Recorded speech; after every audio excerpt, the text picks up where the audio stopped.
What's good, y'all? It's your boy Tony the Savant back with another one. You see the title of the video, man. We gotta talk about Stephen A. Smith. But before we do that, let me do my intro. Shout out to the BCE, the SE, my boy Mello, that's the president. Shout out to my boy Jeezy, that's my brother. Been working with me since, man, me and Jeezy been in the game a long time. We've been getting out the mud for a very long time. So that's the manager of the Tony the Savant brand. Shout out to my cousin Hawk. That's my baby cousin. She been rocking with me. I used to watch her when she was a little itty bitty thing. Now she's grown up, full grown, a lady, an adult, doing her thing, living her life, and I love her for that. Been supporting her cousin since day one, and I can't say I'm grateful. I can't say I can't appreciate that enough, Hawk. You know what I mean? I try to express that to her. So anyway, let's get into the meat and potatoes. Stephen A. Smith, man, I've been seeing a lot of my favorite YouTubers coming at this man's neck. And I stayed out of the loop for a couple of days because I just didn't understand what was going on. Didn't really even care because Stephen A. Smith, I say, he's one of the let me say it like this. How can I say it like, okay, so if I had to put it on a spectrum, Chris Broussard, nah, I don't want to do Chris Broussard. Stuart Scott is probably, rest in peace. Stuart Scott is probably my favorite all-time sports journalist. All right, we're gonna go with Stuart Scott. That's the peak. You know what I mean? As far as who I looked up to, who I appreciated. Now I may have some distorted biasness there because I grew up on Stuart Scott. I wasn't necessarily. I was a kid, you know. He was just the guy on the screen that I grew up with, and eventually, when I got into my older adulthood, I was able to appreciate what he brought to the table before he passed away. So that's probably the best I can do on the spectrum. The worst I can do on the spectrum, Nick Wright.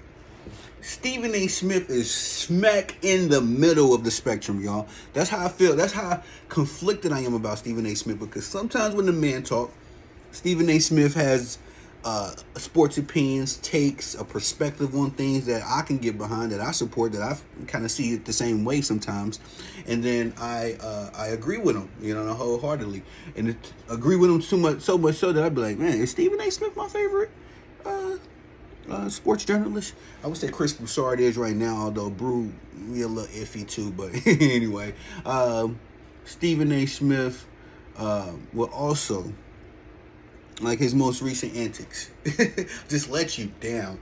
And I say Nick Wright lets me down 90% of the time. You know what I'm saying? Sometimes Nick Wright will say something like, you know, I say a broken clock can be right twice a day.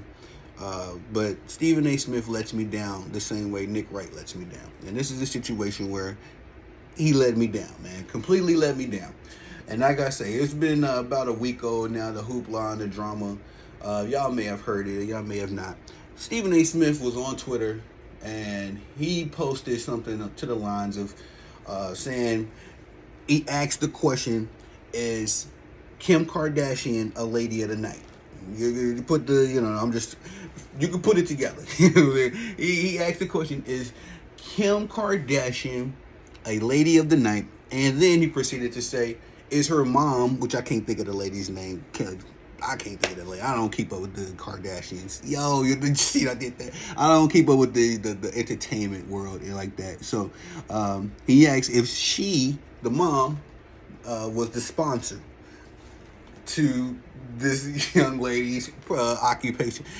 It's very, to an extent, it's kind of uncalled for. I mean, it seemed more so something like a conversation you would have with somebody in private. You know, you would ask that with you and your boys or something like that. But Stephen A. Smith knows he has, how many thousands, hundreds, right, close to 1 million followers.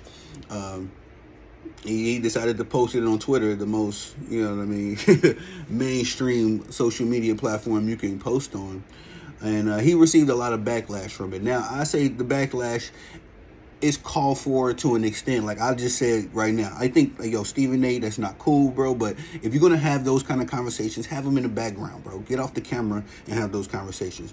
I don't think Kim Kardashian is relevant enough anyway for you to be trying to, you know, ask questions about her and then get and garnish a response from your audience when your profession is based around sports and athletes, bro. We don't, I mean, I particularly, like I say, don't care about Kim Kardashian, you know, hope, God bless the lady, you know what I'm saying, all that kind of stuff, but I don't, you know, her comings and goings, I don't care, you know, and I know I know Kim Kardashian because of Kanye West. You know what I mean? And her dating particular athletes, Reggie Bush, Lamar Odom, those dudes. I don't know Kim Kardashian because I sat down and read an article about her, or I watched her show or nothing like that. So when Stephen A. Smith decides to comment on her activities or whatever, it's just like, for me, that's what I'm saying. For me personally, like, where did this come from, Stephen?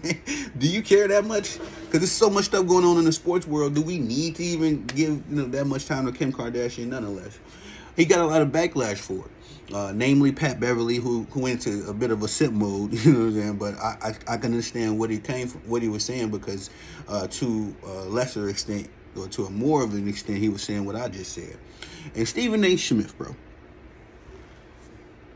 This is what I don't understand about the man, because this is why all my favorite YouTubers been, for the worse or the better, crucifying this man. You know what I mean? I didn't understand it. I just been listening to it. I've been seeing different dudes post Stephen A. Smith for a week, Stephen A. Smith videos for about a week strong now. You know what I mean? For about a week, where the point where it's like, all right, man, I've been reading and looking into other stuff, baseball headlines and all that kind of stuff. Let me look and see what all this Stephen A. Smith hoopla is about. He apologizes to Kim Kardashian, bro. Now, it's no problem to apologize. We get it. We understand. But do you know Stephen A. Smith has yet to apologize to Kwame Brown? You know, he has yet to apologize to Kyrie Irving. You know, Kyrie Irving was in the right for, let's not get it. I'm going to say that bag for another. I'm going to get into my Kyrie bag another time. He has not apologized to Kyrie Irving. He was in the wrong. He has not apologized to... who else did he come in? I'm sorry, it's off the top of my head. I should have had my notes in front of me. But you know who he didn't have no energy for? Dana White. He didn't have no energy for Dana White when he hit his wife up beside the head. He had no energy for Mad Dog Russo. Had the man doing push-ups the other day, bro. I couldn't believe what I was watching. I'm like, I turned on ESPN. I hardly ever watch the big networks. And Mad Dog Russo was coming at Stephen A. Smith about, he recently went on that vacation, and it was disgusting seeing Stephen A. without a shirt on. But he was teasing him about that, telling him that he was fat and everything. And then proceeded to bet Stephen A. Smith on Stephen A. Smith's show if he can do 20 push-ups. Now, me, I know I can do 20. I ain't gonna get that out the way.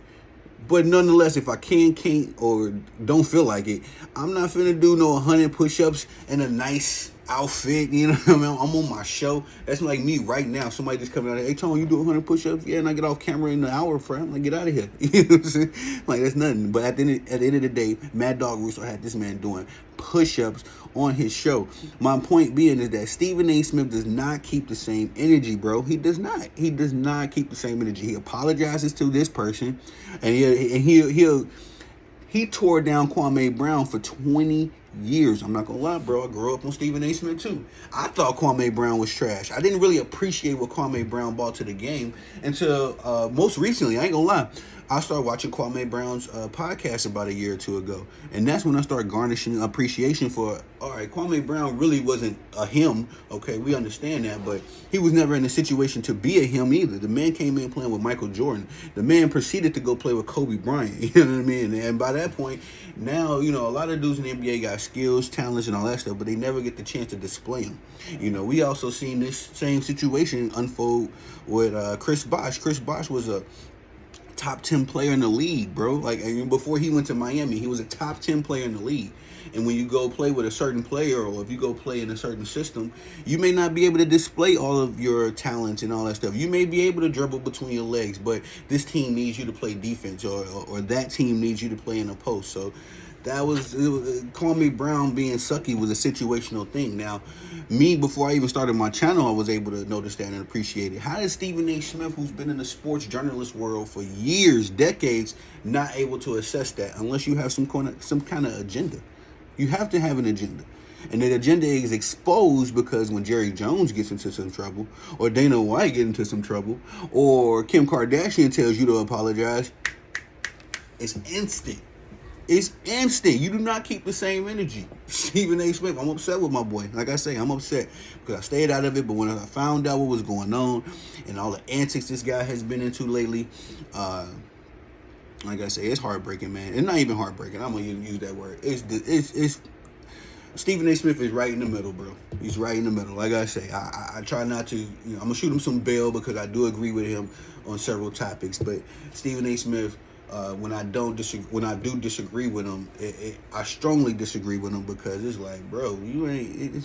It's an agenda, you know what I mean? It's definitely an agenda. I'm not gonna say, put a finger on it or whatnot, and say it's exactly this or it's exactly that.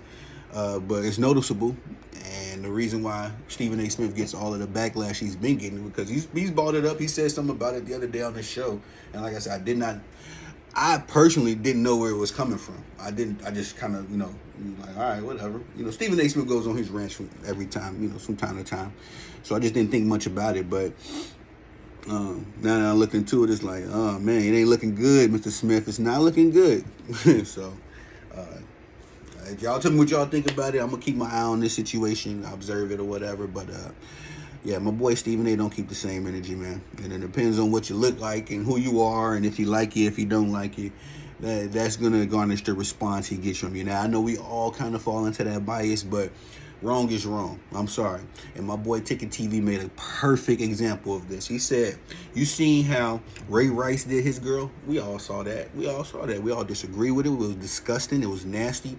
No matter what, me personally, my stance on it, no matter what a woman does, I don't never really see a reason to hit a woman, me personally. Unless a woman, you wail on me, you put my life in danger, you put my children or my wife, or you put anybody in my circle in danger, then a threat is a threat. Whether it's a man, woman, bear, tiger, lion, a threat is a threat and it must be neutralized, you know what I mean? But at the same time, for some situation, me and my girl just arguing, or she getting on my nerves, or she getting catty, I'm not finna, and especially not finna cold cock you the way Ray Rice did. Like, he gave his girl to work, but Dana White did the same thing. He did the same thing. But did Stephen A. address those situations the same way? No. And that's why I say it's nasty work. And Ticket, like I said, he brought it home with a very good point. We all know Stephen A. Smith's disdain for Kyrie Irving, which is public knowledge. No, not really breaking news anymore. If Kyrie Irving was to hit his girl like that, hit his wife or his sister or something like that, do y'all think Stephen A. Smith would have gave him the Dana White pass, the Jerry Jones pass, the Kim Kardashian apology? I don't see it. I'm gonna say like this: you'll get the Dana White pass, the Jerry Jones silence, because he hardly didn't say nothing about that. He laughed, he act like, oh, that's just back in the day. Hey, whoa, Nelly, because y'all people getting canceled for stuff from back in the day. So. Was Jerry Jones above law now? I don't know. I'm not. I don't even care. As far as that situation goes, because I don't know what happened. I don't. Jerry Jones is not. I'm not a fan of Jerry Jones. At all. So it's just a matter of the fact. But if I see Jerry Jones well on this girl, and also see Michael Jordan well on this girl, I'm not saying Jerry Jones is. I'm not giving him no passes. So that's what I say. A Dana White pass, Jerry Jones silence, or the Kim Kardashian apology. Would Kyrie get any of that if he had hit his girl? You know what I mean? No, we all know he wouldn't. And Taken made a good point. Stephen A. would have dedicated his career to getting Kyrie Irving, getting him out of here. You know what I mean? Blackballing him from the entertainment industry altogether. So, y'all tell me what y'all think about it. Like I say, I'm very conflicted about this because sometimes Stephen A. I do agree with him and sometimes I disagree with him. But this situation is just nasty work. I'm sorry, Stephen A. You got to do better, brother. You got to do better. You know what I'm saying? Stop being beholden to your bosses because he like to shuck and jive for his bosses. He's on record saying that. You got to quit doing that, bro. You got to find a way to make your own money or something because you're looking bad. The agenda is making you look bad. We ain't going at Rupert or Murdoch or whoever you work at, whoever you work for. We looking at you, brother. Like, oh, this it's not a good look. So y'all tell me what y'all think about it. Hit the like, subscribe, comment, share, all that good stuff. Hit the notification bell so you can be notified when I'm dropping content on the channel as well. I am gratefully appreciative of all of the support and the love and the comments and everything y'all have been showing your boy. I'm going to just keep it up and keep working. That's what I'm there for. I'm not a player. I'm not a coach. I'm a savant. Y'all be blessed.